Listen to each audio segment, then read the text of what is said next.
بھائی مہر بیوی کا حق ہے اور اس کی بڑی تاکید ہے مہر کی، یعنی نکاح کے وقت مہر رکھنے کی بڑی تاکید ہے. لیکن جہاں بھی مہر کا قرآن میں تذکرہ آیا ہے، قرآن نے ساتھ ساتھ یہ بھی ذکر کیا ہے فَإِن طِبْنَ لَكُمْ عَنْ شَيْءٍ مِّنْهُ نَفْسًا فَكُلُوهُ هَنِيًّا مَرِيًّا. اگر بیوی معاف کر دے، پورا مہر معاف کر دے یا آدھا مہر معاف کر دے یا کچھ حصہ معاف کر دے تو رج کے کھاؤ.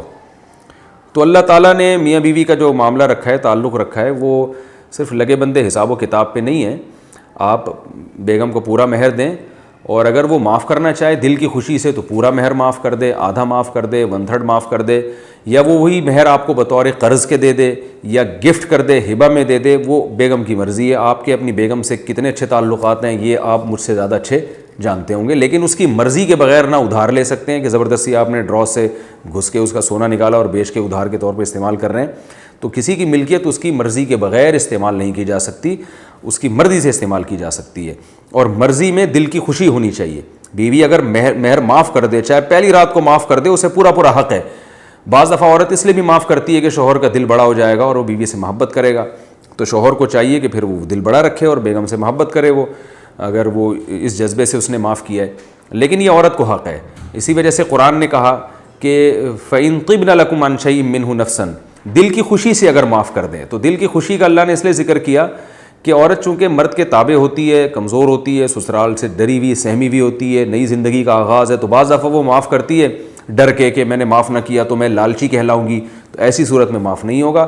اس لیے اللہ نے فرمایا اگر تمہیں اطمینان ہو کہ تمہاری بیگم نے تمہاری پرسنالٹی سے متاثر ہو کر اور تمہاری یعنی محبت میں دیوانہ ہو کر اس نے مہر معاف کر دیا ہے، تمہیں اطمینان ہو کہ تم اتنے اچھے ہو کہ تمہاری بیوی کو تم سے اتنی محبت ہے اور واقعی دل کی خوشی سے معاف کر رہی ہے، تو پھر اللہ نے کہا رج کے کھاؤ. پھر کُلُوهُ ہنیًّا مَرِیًّا، کیسے عجیب الفاظ ہیں. یہ نہیں کہا فرمایا کھاؤ، رج کے کھاؤ.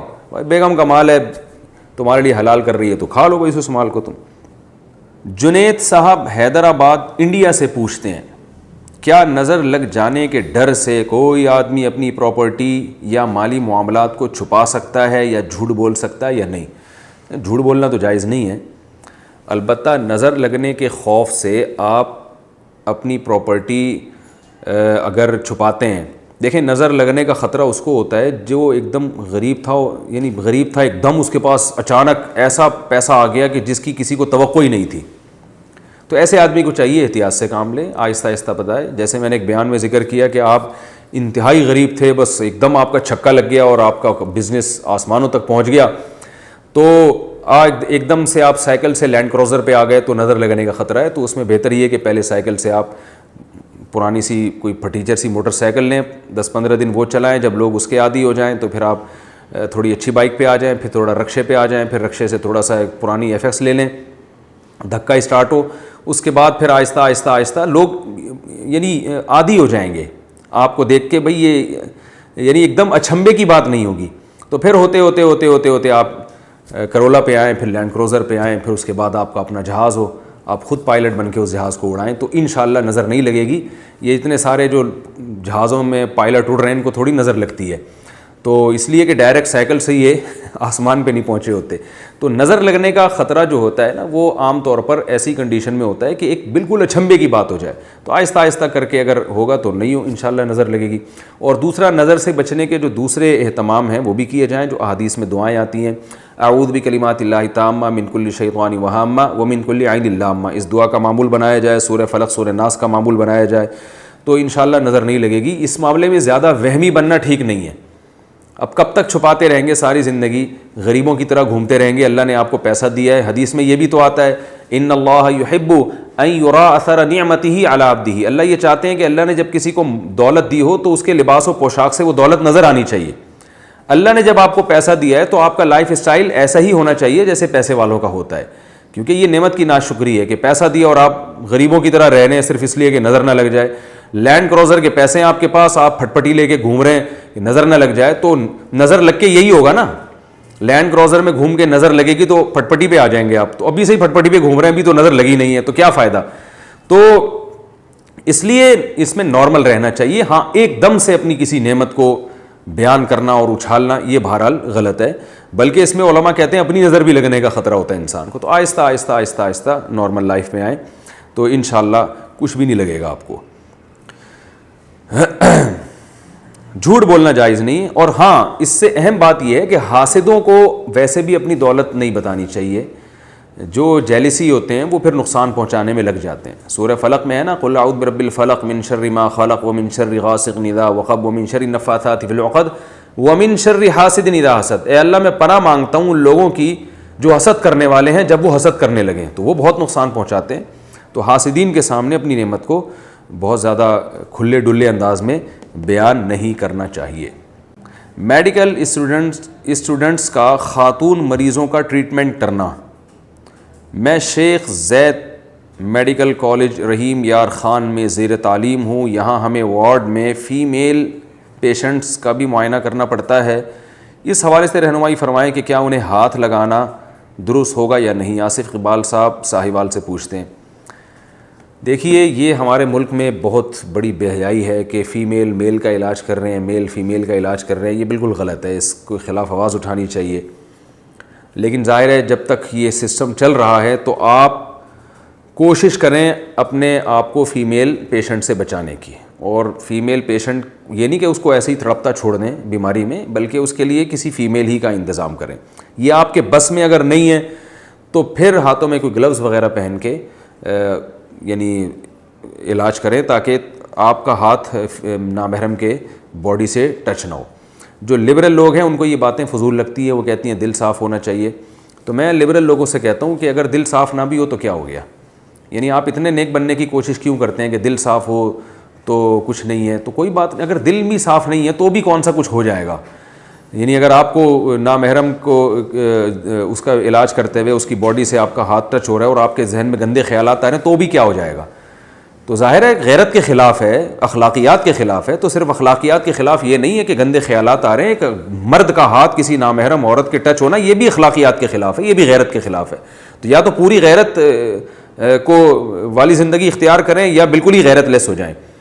تو آگے بھی سوچیں، پھر آگے بھی کچھ ہو گیا تو کیا ہو گیا. میرے پاس بہت ساری کالز آ چکی ہیں ڈاکٹروں کے حوالوں سے. سب ڈاکٹر خراب نہیں ہوتے، ظاہر ہے ڈاکٹروں میں اچھائی کا ریشو زیادہ ہی ہے، لیکن کچھ خراب بھی ہو جاتے ہیں. خواتین پریشان ہوتی ہیں اپنے شوہروں سے کہ وہ ڈاکٹر ہیں اور فیمیل پیشنٹس کا علاج کرتے کرتے وہ فیمیل کو میل بھیجنا انہوں نے شروع کر دیا باقاعدہ. اور جو ہے وہ یعنی بہت ہی معاملات خراب ہوتے جا رہے ہیں. تو یہ ہسپتالوں کا نظام گندا ہے، اس کی اصلاح کی کوشش کرنی چاہیے. جب تک اصلاح نہیں ہوتی تو آپ حتی الامکان کوشش کریں بچنے کی، نہیں تو ہاتھوں میں گلوز وغیرہ پہن کے پھر آپ علاج کریں ان کا.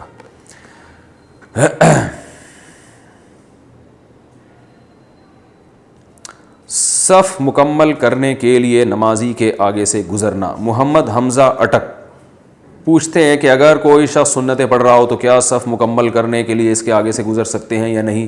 جی ہاں بھائی، گزر سکتے ہیں، اس لیے کہ نمازی کے آگے سے گزرنا بھی ناجائز ہے، لیکن وہ گزرنا جو نماز ہی کی اصلاح کے لیے وہ جائز ہے. کیونکہ صفیں جب خالی ہوتی ہیں تو نماز میں خلل پیدا ہوتا ہے. تو آپ کوشش کریں کہ نمازی کے آگے سے نہ گزرنا پڑے، لیکن اگر صف کو پورا کرنے کے لیے کوئی اور راستہ نہ ہو تو پھر نمازی کے آگے سے آپ گزر سکتے ہیں. صف کو مکمل کرنے کی تاکید زیادہ ہے. بھول جانے کے ڈر سے قرآن ہی یاد نہ کرنا. آفتاب عالم انصاری انڈیا سے پوچھتے ہیں کہ مجھے قرآن یاد کرنے کا بہت شوق ہے اور آسانی سے ایک صفحہ بھی 1 گھنٹے میں یاد ہو جاتا ہے، لیکن پھر بھولنے کا بھی خوف رہتا ہے، اس لیے یاد نہیں کرتا ہوں. اس بارے میں کچھ نصیحت فرما دیں. بہت اچھا سوال ہے بھائی. آج کل بہت سے لوگ یہ کام کر رہے ہیں کہ بھولنے کے خطرے سے یاد ہی نہیں کرتے. تو یہ بالکل سوچ غلط ہے. حدیث میں جو وعید آئی ہے کہ جو قرآن یاد کر کے بھول جائے اس پر بڑی شدید وعید ہے. علماء کے راجح قول کے مطابق یہ وعید اس شخص کے لیے ہے جو دیکھ کے بھی پڑھنا نہ جانتا ہو. یعنی اس نے دیکھ کے پڑھنا سیکھ لیا اور پھر بعد میں دیکھ کے پڑھنا بھی بھول گیا. آپ کہہ سکتے ہیں ایسا تو ممکن نہیں ہے کہ یعنی اتنا کوئی بھول جائے کہ دیکھ کے بھی نہ پڑھ سکے. بھائی جب ایک دفعہ انسان تحریر سیکھتا ہے وہ تو ہمیشہ کے لیے سیکھ جاتا ہے نا تحریر پڑھنا. تو دیکھیں یہ نبی صلی اللہ علیہ وسلم کے دور میں یہ امکان تھا. اس زمانے میں خط بہت مشکل سے لکھے جاتے تھے، اتنی کتابیں نہیں تھیں. آج تو پریکٹس اتنی زیادہ ہو جاتی ہے کہ جو دیکھ کے پڑھنا سیکھتا ہے وہ پھر سیکھ ہی جاتا ہے، وہ اسے بار بار تحریریں پڑھنے کو ملتی ہیں. لیکن رسول اللہ صلی اللہ علیہ وسلم کے دور میں ایسا نہیں تھا. آج ایک تحریر کسی نے دیکھی، ہو سکتا ہے کئی مہینے تک دیکھی نہ ہو. تو وہاں امکان تھا کہ کسی نے قرآن دیکھ کے پڑھنا سیکھا ہو یا حفظ کیا ہو زبانی، اور وہ پھر اتنا بھول جائے کہ اب دیکھی بھی تحریر بھی نہ پڑھ سکے، ممکن تھا. تو علماء کے راجح قول کے مطابق اس سے وہی لوگ مراد ہیں جو دیکھ کے بھی نہ پڑھ سکیں. اس لیے بالکل قرآن کو چھوڑ دینا کہ میں دیکھیں جب قرآن آپ یاد کرتے ہیں نا پھر اگر بھول بھی جائیں تو بھی آپ کو دو فائدے تو ہوتے ہیں, قرآن سے مناسبت اور ایک پڑھنا آسان. یاد کی ہوئی صورت اگر آپ بھول بھی جائیں گے تو دیکھ کے پڑھیں گے تو بڑی رفتار سے پڑھ سکتے ہیں آپ, آسانی ہوگی, آپ کو آیتیں یاد آنا شروع ہو جائیں گی. اسی وجہ سے حافظ لوگ جن کو کچا بھی حفظ ہوتا ہے, پورا حفظ نہ بھی ہو, وہ بھی دیکھی بھی یعنی قرآن دیکھ کے بہت اچھا پڑھ لیتے ہیں. تو آپ پڑھیں, کوشش کریں, یاد رکھیں, اللہ کی ایک بہت بڑی نعمت ہے, اس کو ضائع نہ ہونے دیں. لیکن اس خوف سے کہ بھول گئے تو پتہ نہیں کیا ہو جائے گا, کچھ بھی نہیں ہوگا انشاءاللہ. بھول گئے تو دیکھ کے پڑھ لیا کریں اور پھر یا دوبارہ کوشش کر لیے گا یاد کرنے کی. تو اس وجہ سے قرآن یاد کرنا ہی چھوڑ دینا یہ ٹھیک نہیں ہے. اگر کالج میں بد نظری کا غالب گمان ہو. محمد نعیم ہندوستان سے پوچھتے ہیں, میں نے آپ کے بیانات سن کر وہ طریقے اپنی زندگی میں لائے ہیں جس سے بد نظری سے بچ جاتا ہوں, مگر میں کالج میں رہتے ہوئے جب ٹیچر پڑھاتی ہیں جب کالج میں رہتے ہوئے جب ٹیچر پڑھاتی ہیں تو مجھ سے بد نظری سے نہیں بچا جاتا. 1 سال میں نے بہت مشکل سے گزارا ہے. اب کیا میں پڑھائی چھوڑ دوں اور دکان پر وقت دوں یا پھر میں کیا کروں؟ بھائی محمد نعیم ہندوستان سے, اگر اس بیس پر ہم لوگوں کو پڑھائیاں چھوڑنے کا کہیں تو سارے مسلمان پڑھائیاں چھوڑ کے پکوڑے بیچیں گے پھر وہ. تو علماء یہ کہتے ہیں کہ بھئی اگر فیمیل ٹیچر پڑھا رہی ہے, مجبوری ہے آپ کی پڑھنا, تو فیمیل کو تو چاہیے کہ وہ فیمیل کو پڑھائے. لیکن اگر وہ پڑھا رہی ہے تو آپ کے پاس پھر پڑھائی کا اس کے علاوہ کوئی آپشن نہیں ہے. تو آپ حتی الامکان نظر کی حفاظت کریں. اور اگر ٹیچر پہ نظر پڑ بھی جاتی ہے, کیونکہ پوری کلاس میں منہ نیچے کر کے بیٹھنا یہ بھی ممکن نہیں ہے, تو نظر پڑ بھی جاتی ہے تو دل کو کم از کم برے خیالات سے محفوظ رکھیں. اس ٹیچر کو آپ اپنی والدہ کی جگہ سمجھیں یا بہن کی جگہ سمجھیں یا انٹی سمجھیں آپ ان کو, اور کبھی کبھار ان سے محبت میں انٹی ان کو کہہ بھی دیا کریں. اب ریئیکشن جو ہوگا وہ تو آپ ہی بہتر جانتے ہیں, لیکن ایک مقدس رشتے کی نیت سے آپ ان کی طرف نظر ڈالیں اور دل میں کوشش کریں. دل بھی انسان کا بالکل بے قابو نہیں ہوتا. اگر انسان دل میں حیا پیدا کرے اور ٹیچر کو ایک عظمت کی نظر سے دیکھے تو وہ کر سکتا ہے. مجبوری کے حکام اور ہوتے ہیں, میں نے بتایا, عام حکم تو یہی ہے کہ جائز نہیں ہے, لیکن ظاہر ہے اب مجبوری ہے. اسی طرح میں ان لوگوں جو علماء ہیں وہ کہتے ہیں کہ جو اب ظاہر ہے جو لوگ دکان پہ بیٹھے ہوئے ہیں تو کسٹمر میں لیڈیز بھی بہت زیادہ ہوتی ہیں خریداری کرنے کے لیے. وہ یہ کہتے ہیں ہم اگر نظر نیچی رکھیں وہ تو کچھ بھی چوری کر کے لے جائیں گی. تو ایسے موقع پر ظاہر ہے خاتون کو دیکھ سکتے ہیں آپ. نظر نیت آپ کی بری نہیں ہونی چاہیے, نیت آپ کی جو ہے وہ اس کو صاف رکھیں آپ اپنے دل کو. ایسا ٹھرکی بننا کہ جس عورت پہ بھی نظر ڈالو بری نیت سے ڈالو, یہ تو ویسے بھی غیر اخلاقی حرکت ہے. عورت کا صرف ایک ہی تو پہلو نہیں ہے کہ وہ مرد کی ہوس پوری کرتی ہے, عورت کے اور بہت سارے معاشرے میں پہلو ہیں. فی الحال وہ آپ کی ٹیچر ہیں, اس پہلو سے آپ ان کو دیکھ سکتے ہیں. پھر بھی اگر برے خیالات آ رہے ہیں تو حتی الامکان قابو کرنے کی کوشش کریں آپ. تو اگر آپ چاہیں گے اپنے اوپر قابو رکھنا اور اپنے اوپر کنٹرول رکھنا چاہیں گے, انشاءاللہ اللہ تعالیٰ آپ کی مدد کرے گا. محمد سجاد کویت سے پوچھتے ہیں, کیا قیامت 15ویں صدی میں آئے گی؟ شب معراج میں حضور صلی اللہ علیہ وسلم نے اللہ رب العزت سے پوچھا کہ قیامت آنے میں کتنے دن ہیں, تو اللہ تعالیٰ نے فرمایا کہ قریب 1.5 دن, اور اس جہاں کا 1.5 دن یہاں کے 1500 سال کے برابر ہوتا ہے. اس لحاظ سے ابھی جو 15ویں صدی چل رہی ہے تو کیا قیامت بہت قریب ہے؟ بھائی ایسی حدیث تو میرے علم میں کوئی بھی نہیں ہے, ایسی کوئی رپورٹ اب تک ہم نے سنی نہیں ہے کہ 15ویں صدی میں قیامت آ رہی ہے. اللہ نہ کرے ابھی لیٹ ہی آنے دیں تو زیادہ اچھا ہے. قیامت قریب ہے لیکن پچھلی امتوں کے لحاظ سے قریب ہے. جیسے قرآن میں آتا ہے نا اقتربت الساعہ, قیامت قریب آ گئی ہے. تو قریب کا مطلب یہ ہے کہ, اور حدیث میں یہ بھی آتا ہے بعثت انا والساعۃ کہاتین, میں اور قیامت اس طرح اللہ نے ساتھ ساتھ بھیجے. تو نبی صلی اللہ علیہ وسلم کے زمانے کے بہت قریب ہے قیامت. اس سے بعض لوگ اشکال کرتے ہیں کہ 1500 سال تو ہو گئے اب تک کیوں نہیں آئی, یعنی 1400 سال سے زیادہ ہو گئے اب تک کیوں نہیں آئی, تو یہ تو قریب تو نہیں ہے. تو یاد رکھیں ہماری جو امتیں ہیں نا ان کی عمریں بہت تھوڑی ہیں, اس لحاظ سے ہمیں یہ 1400 سال زیادہ لگ رہے ہیں. اگر آپ پچھلے پیغمبروں سے کمپیئر کریں تو ہزار سال تو اس وقت عمریں ہوا کرتی تھیں. نوح علیہ السلام نے 950 سال تو صرف تبلیغ کی ہے. تو اگر ان امتوں سے آپ کمپیئر کریں تو یہ ایک آدمی کی عمر بنتی ہے. یعنی یوں سمجھیں کہ اگر نبی صلی اللہ علیہ وسلم کے دور میں نوح علیہ السلام پیدا ہوتے تو ابھی انتقال ہوئے تھوڑے دن ہی ہوئے ہوتے ان کو. تو یعنی یہ تو ایک نسل پچھلی امتوں کے حساب سے گزری ہے. اور تو اس لیے پچھلی امتوں سے اگر کمپیئر کریں نا تو آدم علیہ السلام اور نبی صلی اللہ علیہ وسلم کا زمانے میں ہزاروں سال کا فرق ہے. تو اس لحاظ سے قیامت نبی صلی اللہ علیہ وسلم کے دور کے بہت قریب ہے. تو ہمیں یہ 1500 سال زیادہ لگ رہے ہیں, لیکن یہ پچھلی امتوں سے کمپیئر کریں گے تو یہ 1500 سال کچھ بھی نہیں ہے. تو اب ہمیں نہیں پتہ کب آئے گی قیامت. 15ویں صدی کا تو بہرحال کوئی ایسی بات نہیں ہے, حدیث میں کہیں تذکر نہیں ملتا. البتہ یہ ضرور ہے کہ حضرت عیسیٰ علیہ السلام آئیں گے, حضرت مہدی آئیں گے, دجال آئے گا, سورج مغرب سے نکلے گا اور بہت بڑا جہاد ہوگا. حدیث میں آتا ہے کہ اتنی بڑی لڑائی ہوگی کہ اس میں ایک جو لڑنے والے لوگ ہوں گے مسلمانوں میں 1/3 امت بھاگ جائے گی. یعنی جو مجاہدین ہوتے ہیں اس لڑائی میں اتنا سخت فائٹ ہوگی کہ 1/3 بھاگ جائیں گے, 1/3 شہید ہو جائیں گے, اور 1/3 وہ ہیں جو جن کو اللہ تعالیٰ فتح عطا فرمائیں گے. تو فرمایا جو 1/3 بھاگ جائیں گے ان کی اللہ توبہ کبھی قبول نہیں کرے گا. وہ بدترین قسم کے بھگوڑے ہوں گے اس وقت. اور جو 1/3 شہید ہو جائیں گے وہ اس وقت زمین میں سب سے افضل ترین شہداء ہوں گے. اور جو 1/3 فتح ہوگی وہ اس وقت بہترین غازی ہوں گے. اس طرح کی حدیث ہمیں ملتی ہیں. تو جب تک ایسے واقعات وجود میں نہیں آ جاتے یہ اس وقت تک قیامت نہیں آتی. اگر 15ویں صدی میں جلدی جلدی یہ سارے واقعات ہو جاتے ہیں تو آ جائے گی, اور اگر نہیں واقعات وجود میں آتے ہیں جیسے یاجوج ماجوج نے بھی نکلنا ہے ابھی, تو بہت ساری نشانیاں ہیں جو ابھی پوری نہیں ہوئی ہیں. بہت ساری ہو بھی گئی ہیں لیکن بہت ساری نہیں بھی پوری ہوئی ہیں. تو جب تک وہ نشانیاں پوری نہیں ہوتی قیامت نہیں آئے گی. اگر والدین زلفیں رکھنے سے منع کریں.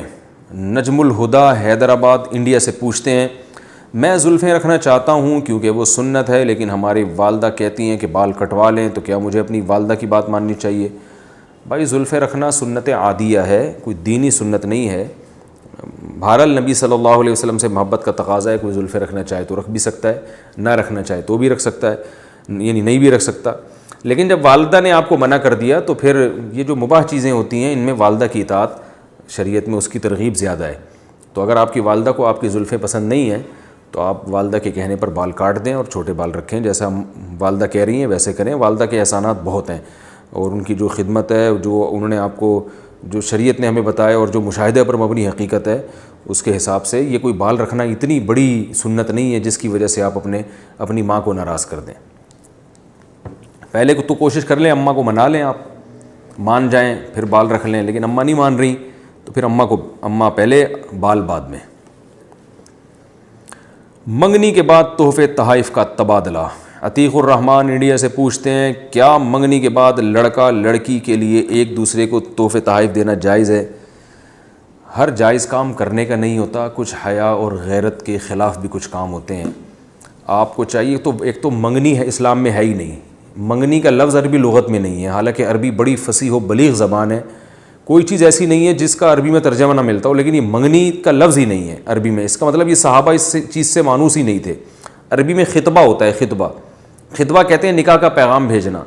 اگر نکاح کا پیغام قبول ہو گیا تو نکاح کریں, پیغام قبول نہیں ہوا تو کہیں اور ٹرائی کریں آپ. بس یہ ہوتا ہے. یہ جو وعدے کر کے بیٹھ جاتے ہیں کہ منگنی کر لی, اور یہ غیر مسلموں سے ہمارے معاشرے میں ایک چیز آئی ہے تو, اور اس کے فسادات بہت ہیں. اکثر منگنیاں ناکام ہوتی ہیں, ٹوٹ جاتی ہیں.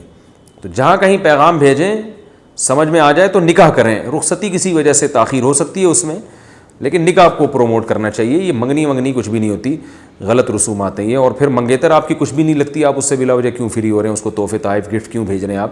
غیر اخلاقی حرکت ہے. اس سے نقصان یہ ہوگا کہ نکاح تو دیر سے ہوگا اور آپ کے دل میں اس نامحرم کے لیے جذبات پیدا ہونا شروع ہو جائیں گے جو آپ کو گناہ کی طرف لا سکتے ہیں. آج تحفے جا رہے ہیں, پھر فون پہ شکریہ بھی ادا کرنا پڑے گا. ظاہر ہے جب اس نے آپ کو کوئی گفٹ بھیجا تو وہ آپ فون پہ شکریہ ادا کریں گے, نہیں ادا کریں گے تو وہ ناراض ہو جائے گی. پھر جب شکریہ ادا کریں گے تو ظاہر ہے شکریہ بالکل تجوید کے ساتھ اور انتہائی مختصر الفاظ میں لغت کے قاعدوں کا خیال کر کے تو ادا نہیں کریں گے, کیونکہ ایسے آپ نے فون کیا بھائی آپ کا بہت شکریہ, آپ نے مجھے گفٹ بھیجا, اتنا یہ بھی معاشرے میں اس کو برا سمجھا جاتا ہے. شکریہ پھر آپ کا کافی تفصیل سے ہوگا, اور پھر وہ تفصیل سے شکریہ کے جواب میں بھی آپ کو بہت لمبے چوڑے شکریہ ملیں گے. پھر وہ شکریہ ہوتے ہوتے گپیں شروع ہو جائیں گی, پھر پتہ نہیں کیا کیا جو کچھ ہو رہا ہے معاشرے میں, جو بے حیائی. تو اسلام نے جو باؤنڈری کھینچی ہے, بیوی اور منگیتر میں فرق رکھا ہے. تو آپ نکاح کر لیں, پھر آپ جو ہے وہ صبح شام گفٹ بھیجیں, آپ جائیں ملاقات کر کے آئیں, آپ شکریہ فیس ٹو فیس آپ ان کا شکریہ ادا کریں جا کے. نکاح کو پروموٹ کرنا چاہیے. منگنیاں غلط رسومات ہیں, ان کو اس کی حوصلہ شکنی کرنی چاہیے. اور اگر بالفرض یہ منگنی ہو بھی گئی ہے تو ریزرو رہیں, زیادہ فری ہونے کی کوشش نہ کریں. اور میں یہ بات عرض کروں, جو منگیتر سے فری ہوتے ہیں اکثر ان کی منگنیاں بھی ٹوٹتی ہیں, کیونکہ فری ہونے کے دوران کوئی نہ کوئی ایسی بات نکل جاتی ہے زبان سے جو منگیتر یا تو دل پہ لے جاتی ہے، یا اس نے کوئی بات ایسی نکال لی جو آپ دل پہ لے گئے، کیونکہ دونوں بڑے حساس ہوتے ہیں، ایک دوسرے کو پرکھ رہے ہوتے ہیں، تو اکثر اس سے منگنیاں ٹوٹ بھی جاتی ہیں. تو اس فری ہونے میں یہ دنیا کا بھی نقصان ہے. کیا حج کا ارادہ ہو تو ہم